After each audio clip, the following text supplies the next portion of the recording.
Hello, everyone. I wanted to do a specific podcast today regarding the BBC presenter Hugh Edwards' situation and his trial. I love doing these topical podcasts every now and again because I think it really showcases the state of some quarters of the British media, mainstream media, and the ways in which, at the highest levels, predators and abusers are protected. And yet again, here we see a BBC employee and one of their top employees who was protected despite his perverse behavior.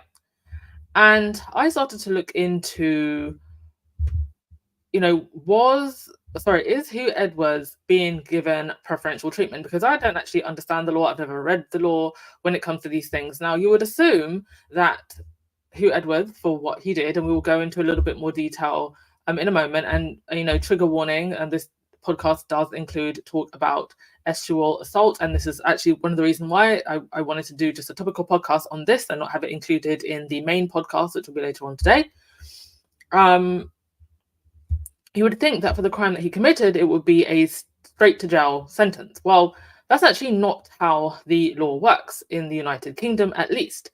And I and many people are now learning for the first time that in some ways, can you argue that Hugh Edwards has he been given preferential treatment? To a certain extent, maybe, and we will dissect that. But actually, in terms of how the law is applied to these specific crimes, in this case, abusive images of children, he actually hasn't been given preferential treatment. This is how the law is regularly applied. For first-time offenders, it is common practice to actually give a suspended sentence. So I was seeking clarity for this, and hopefully through this podcast, I can give you some clarity on this, and also perhaps after this, some action can be galvanized, because I and many people who have looked at this are just absolutely horrified. Yes, even my cat is horrified. You can probably hear her meowing in the background. I'm horrified at all of this. But before I actually get into it, I just wanted to touch on two things, because I think it's very important to center victims. These crimes, and Hugh Edwards' crime is having abusive images, but they are not victimless, and these crimes are not victimless just because you did not commit the crime yourself. And every single time these images are viewed, these victims are re-victimized. And this is John Needham, who was on Twitter, who posted, "Trigger warning, these crimes are never victimless. If you are in doubt as to the lifelong effects of such crimes, my little brother is dead because of these crimes and abuse he endured in the care system. He died in 2022. He could never come to terms with what he went through. It took a while, but it got him in the end. Yes, sadly, I visited him in the mortuary, held his hand and promised him I would tell our story and do my bit and help others like us. Bless him. My thoughts with the victims and survivors. It's just not good enough." One of the victims of convicted ex-offender Hugh Edwards was apparently just 7 years old.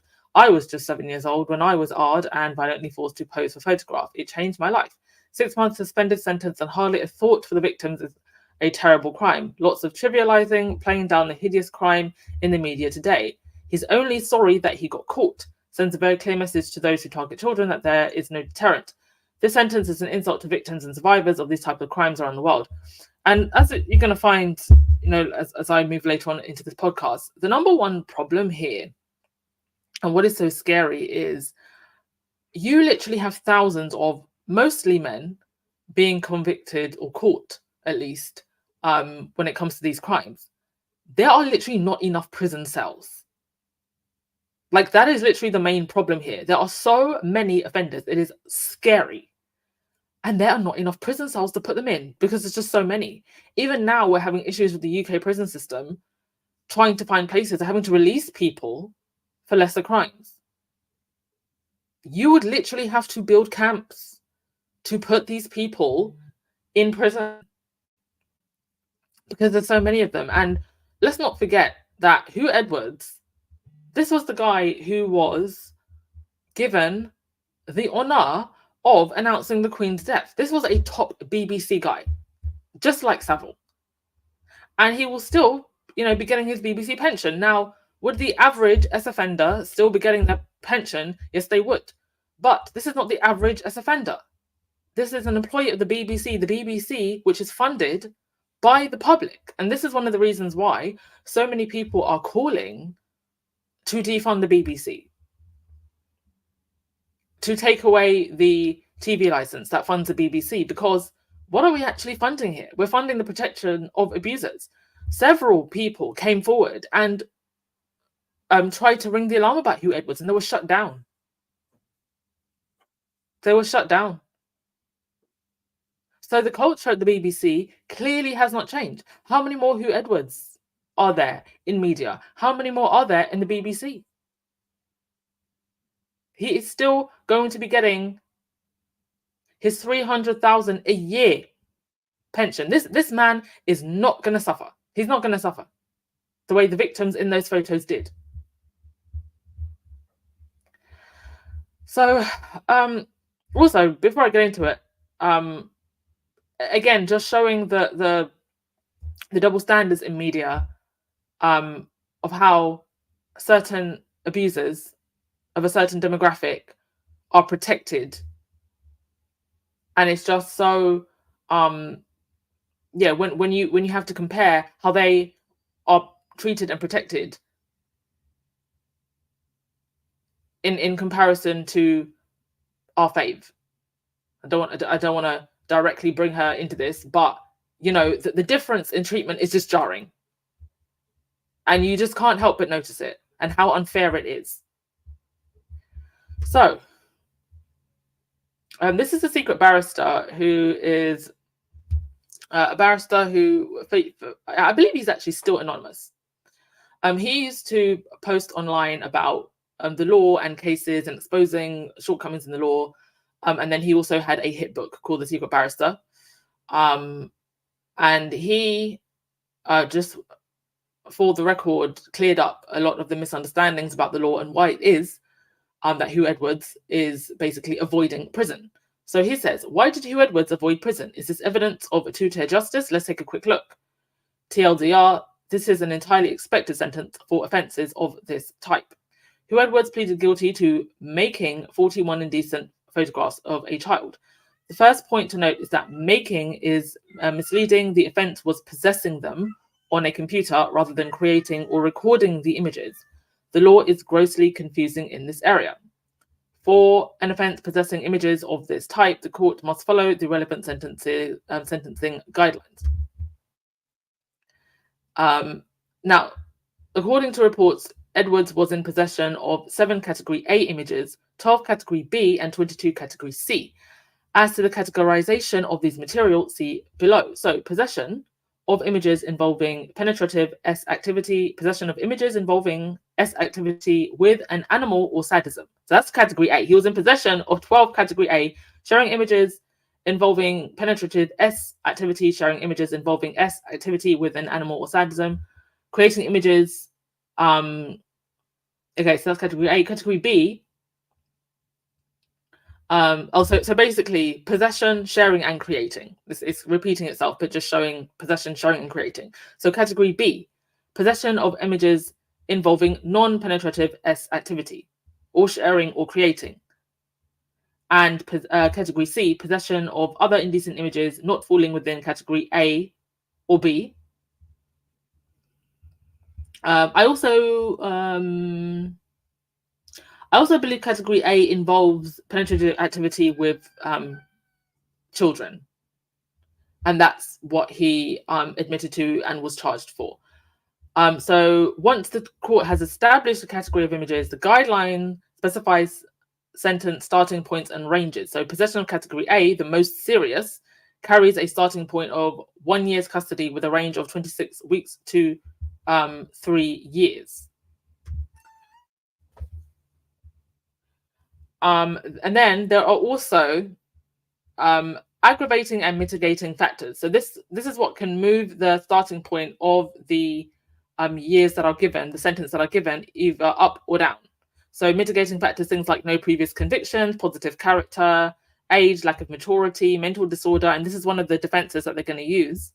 Demonstration of steps taken to address offending behavior, physical disability, difficult or deprived background, prospect or work, training or education. Now, things that can aggravate, so move the sentence up, is failure to comply with current court orders, offence committed whilst on license, age or vulnerability, the pain or distress suffered by the child who is depicted, period over which images were possessed, distributed, or produced, high volume of images possessed or distributes. So it goes on to say, Secret Barrister says, a relevant feature in mitigation was Edward's mental health. So this is one of the first things they came out with when the story broke. They went straight to the mental health excuse. I don't know what excuse you can have regarding mental health to specifically seek out several images of children in this manner. I don't know what mental health issue can literally lead someone, because you literally have to sit down, seek out these images on these underground, websites or these underground groups.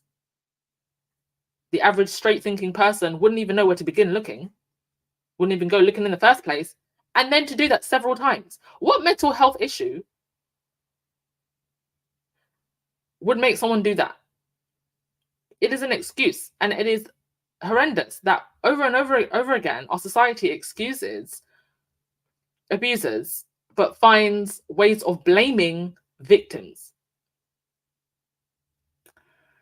So in the defense, his lawyer says that the offending can be linked to the grave situation of Edward's mental health. The key period of him offending was in late 2022, after his mental health had significantly deteriorated.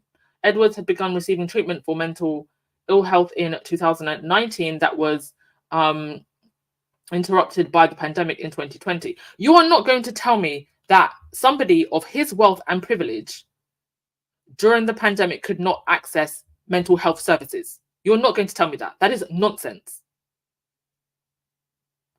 Not for a wealthy person like him. For the average person walking the streets, not only did mental health services stop, physical health services. There are people that have literally died because they never got treatment, or the treatment was delayed during COVID. You are not going to give me that excuse for a wealthy person like Hugh Edwards, and you are not going to try to convince me that that's what led to him possessing indecent images of children. Goes on to say, more now on the mitigating factor of mental disorder, which we have reported on. Prosecutor Ian Hope tells the court that documentation the defense obtained about Edwards shows that his decision-making across the relevant time may have been adversely impaired by a mixture of mood disorder, neurocognitive disorder, and alcohol consumption. Hope says they also recognize that Edwards would appear to have voluntarily desisted, or at least asked not to be sent underage images at points in time during this thread, consistent with images of younger preteen children having been sent. His attitude to therapy appears to be positive at the moment, says the prosecutor, but also warns that risk factors included his isolation. Secret Barrister says, if the court finds that mental health disorder acted to mitigate an offender's culpability, this may serve to reduce the sentence. Because he pleaded guilty at the earliest opportunity, Edwards was entitled to 1/3 of his sentence. It seems that the judge took a straight point of 12 months, reduced to 9 months for mitigation, and reduced by a further third for guilty plea to arrive at 6 months. And just to be clear, what this means, this 6-month suspended sentence is effectively like a probation. So if he, for the next 6 months, does not commit this crime again, he won't be going to jail. If he does, then it will go back to court and he could be charged again. That's what that means.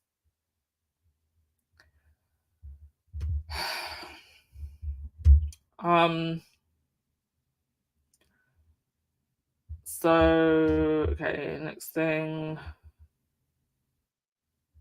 That, of course, is not the end of it. Any prison sentence of 2 years or less can be suspended. Under what circumstances?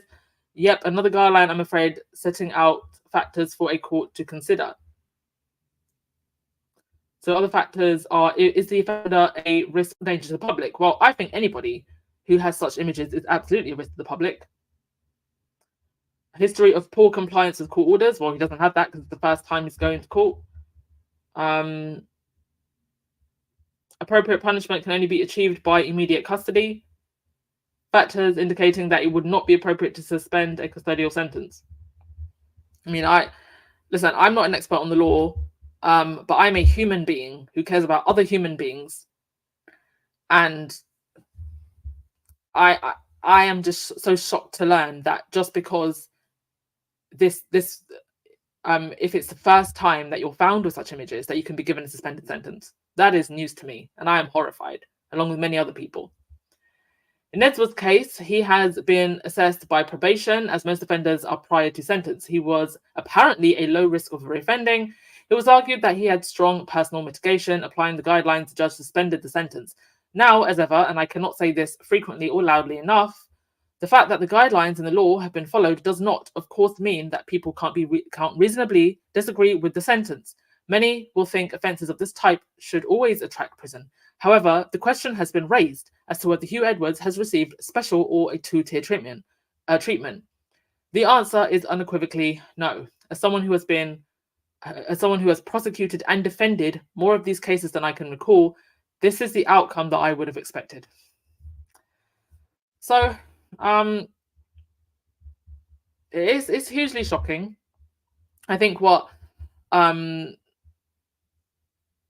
makes the stab to the heart even harder is the fact that this is, again, a very powerful person in media, again, a person in the BBC. I mean, it's like, is there like a secret box on the hiring form? Like, are you secretly an S-offender that they tick and that's how they get hired? Because how is it that it happens over and over and over again? Defund the BBC. I said what I said. I don't know. More and more people aren't even watching these big media outlets anymore, because aside from being untrustworthy and eroding our trust in many ways, they're hiring people like this.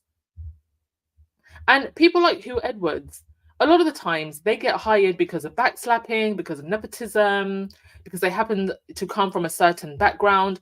Who was it? I think it was no, it wasn't Davina McCall. It was I forget her name. Apologies, I forget her name. But she did a speech recently at one of these news literary festivals where she was talking about this, about the percentage of people in UK media, specifically at the highest level, that come from very elite backgrounds, from private education backgrounds, from wealthy families, and to actually get into these circles and to get the top jobs is so difficult for the average person. And then we wonder why we have the news landscape that we do. I mean, all we can hope for, now that people are more aware of the law, is that we can push for change. Because there ain't no way you can just get off just because it's your first time offending. Because he would have continued. And instead of the 41 images that he was caught with, in his lifetime, it would have been, 4,000 maybe.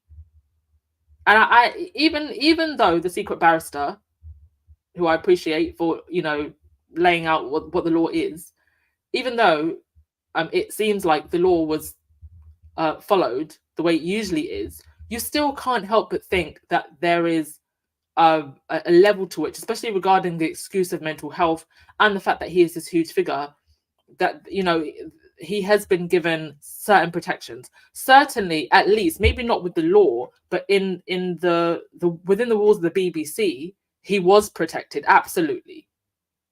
Because people raised the alarm and the BBC did not listen. Anyway, as you can tell, because this is such a horrific topic, this is why I wanted to have it as its own podcast, and we don't talk about it again in the main podcast. And nobody who doesn't want to listen to this has to listen to this. But this is a space where we talk not just about the royals, but about the press, the corruption in the press, how that links into the police and the government. And this is something that Harry himself has said and has been quoted as saying, as the trust and everything is just at rock bottom.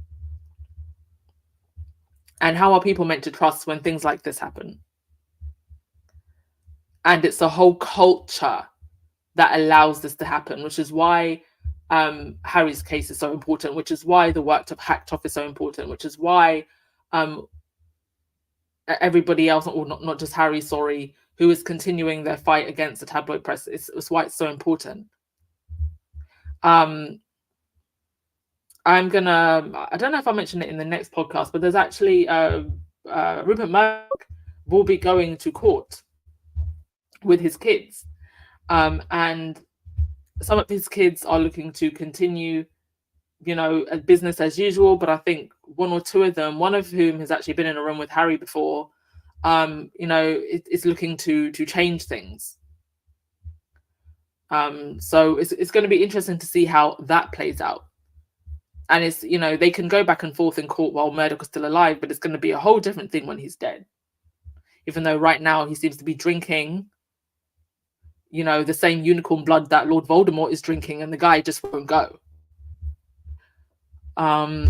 Black Queen, you said 2 sets of rules for the privilege, and especially ones of hell persuasion. Power, greed, skin color, morality, and humanity. Nothing will ever change. No. The only thing you can do to really change something like this at the moment, at least until we start campaigning for better laws, and I hope that is coming, is just switch off. Just switch off. Don't watch the BBC.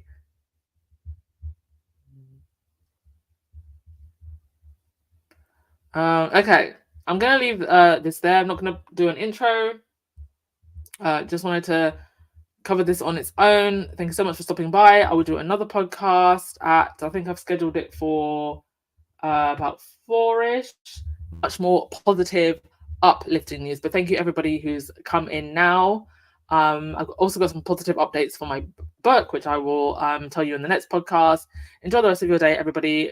Go have a matcha, go have a matcha tea. Listen to some positive affirmations. Go for a walk. Go touch grass. Hug a tree.